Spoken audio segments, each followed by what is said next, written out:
The Lex Licinia-Sextia was a law passed in 367 BCE which permitted plebeians to move into higher political offices, which until that point in time had only been reserved for the patrician class.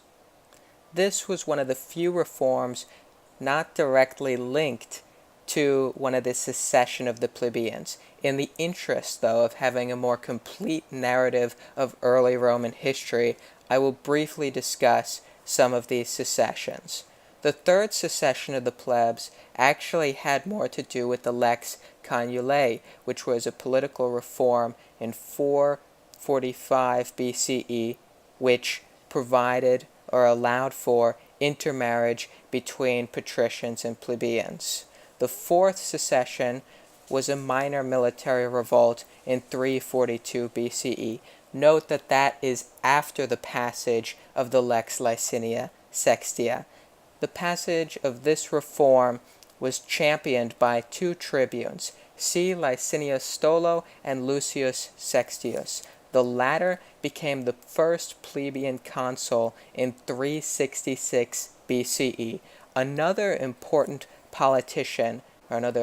plebeian politician of this era was Gaius Marcius Rutilius, who became the first plebeian dictator in 356 BCE. He was also the first plebeian censor in 351 BC. The dictator was a temporary office given or granted to a person for 6 months in a time of crisis.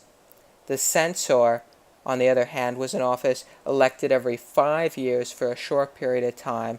This person would then have the responsibility of going around and assessing people's tax rates.